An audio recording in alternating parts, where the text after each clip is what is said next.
commencé il y a exactement 15 ans avec un prêt étudiant de 10 000 $ pour faire réparer mon auto, alias tas de marde, et commencer le cégep en assurance et services financiers. Ironique, right? Comme toute bonne étudiante qui se respecte, je brûlais un loyer en essence et le reste de mon prêt est disparu mystérieusement dans des tournées d'alcool pour tous et des millions d'achats de vêtements que j'oserais jamais porter aujourd'hui. Bref, j'habitais chez mes parents, allais au cégep, travaillais dans une job de merde payée 7,50 $, me saoulais toutes les fins de semaine et passais mon temps dans les centres d'achat. La plus grosse erreur quand on emprunte de l'argent, c'est de penser, consciemment ou non, qu'on n'aura jamais à le rembourser. Tu sais, comme si le Seigneur était comme... Un petit 10 000, tu le mérites, hein? Puis surtout, ne me rembourse pas. Le problème, c'est que je dépensais beaucoup plus que ce que je gagnais et donc creusais mon trou ben peinard sans aucun remords pour la suite. Puis c'est quoi la suite? Ben premièrement, on quitte le nid familial pour se trouver son premier appartement. On a toujours autant de dettes, mais plus de dépenses. Puis soudainement, on a un nouveau projet de partir en voyage ou de s'acheter une nouvelle auto. Fait qu'on ouvre un nouveau prêt ou on met ça sur notre carte de crédit. Puis on finit toujours par être à 5 piastres près de faire exploser sa carte de crédit jusqu'au jour où on appelle un ami pour qu'il vienne payer notre essence parce qu'on n'a plus d'argent.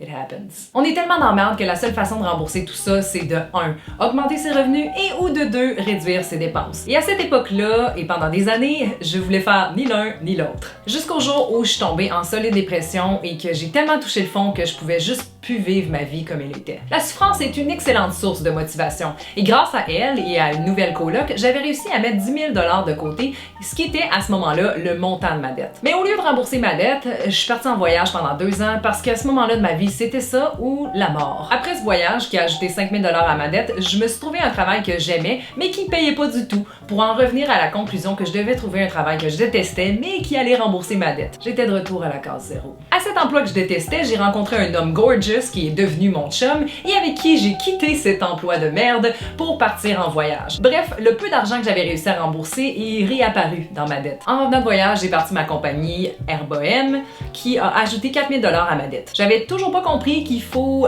gagner de l'argent pour en dépenser parce que fondamentalement, je vis de mes passions et je suis mes envies sans jamais me restreindre. Bref, j'avais passé le cap de la trentaine avec plus de 19 000 $ de dette et à ce stade-là, la douleur était comparable à un séchoir à main de toilette publique qui te souffle dans l'oreille pendant plus de 13 ans.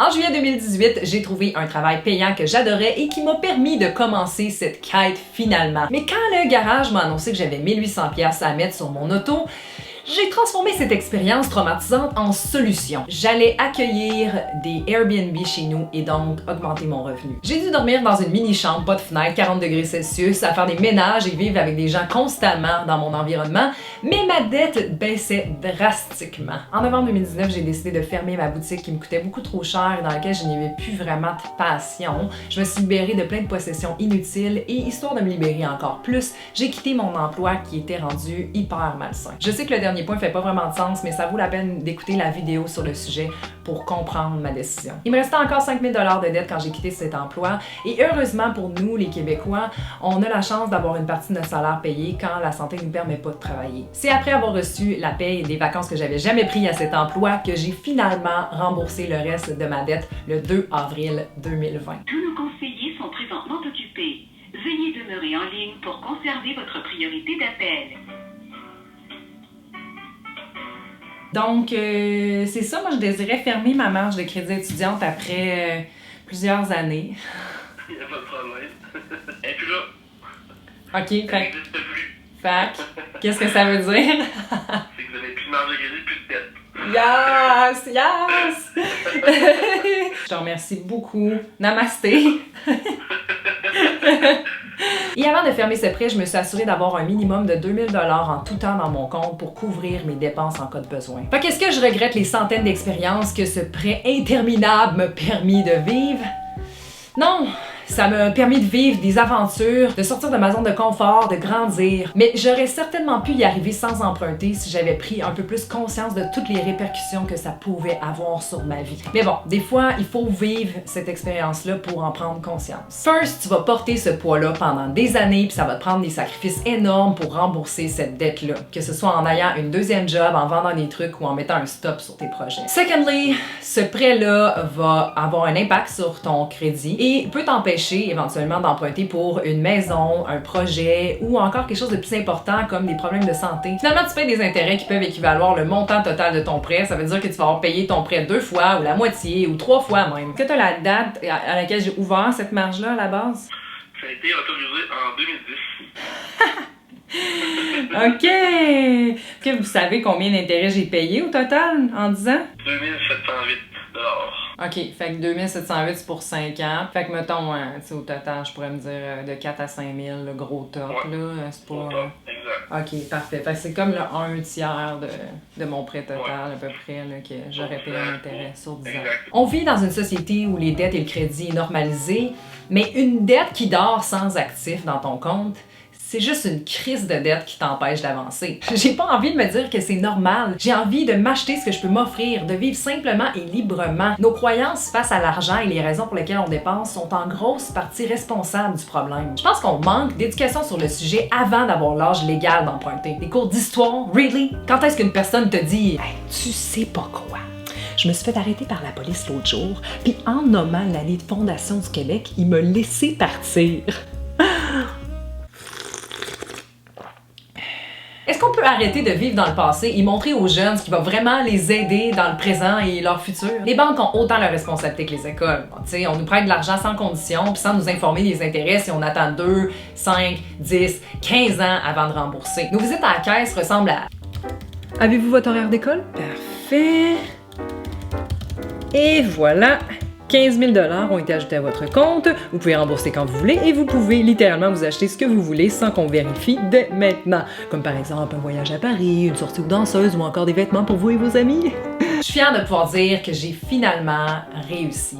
Après beaucoup de sacrifices et d'années à payer, j'ai officiellement aucune dette. C'est fou la libération qu'on ressent de ne plus devoir d'argent à personne et que tout l'argent ramassé nous appartient. Bref, je vous dis pas de pas suivre vos rêves ou encore d'attendre d'avoir l'argent pour tout faire, ça ferait une belle hypocrite de moi, mais simplement de prendre plus conscience de ce que vous désirez réellement et pourquoi vous dépensez. Est-ce que c'est pour combler un vide? Puis si oui, est-ce que c'est possible de combler ce vide-là de façon saine? Parce qu'il faut être prêt à prendre ses responsabilités puis à faire des sacrifices pour atteindre ses buts et non s'enfoncer dans la même souffrance par manque de conscience ou par peur. Pour ma part, je pense qu'une grosse partie de mes dettes était due au fait que j'étais pas heureuse, je faisais pas ce que j'aimais dans la vie et que je choisissais toujours le bonheur rapide. Outre la prise de conscience, voici quelques trucs plus tangibles qui m'ont beaucoup aidé. Premièrement, suivre mes finances de prêt avec un fichier Excel comprenant mes revenus, mes dépenses pour comprendre réellement où va mon argent. Vérifier ces shit comme ça fait mal, mais ça permet de prendre conscience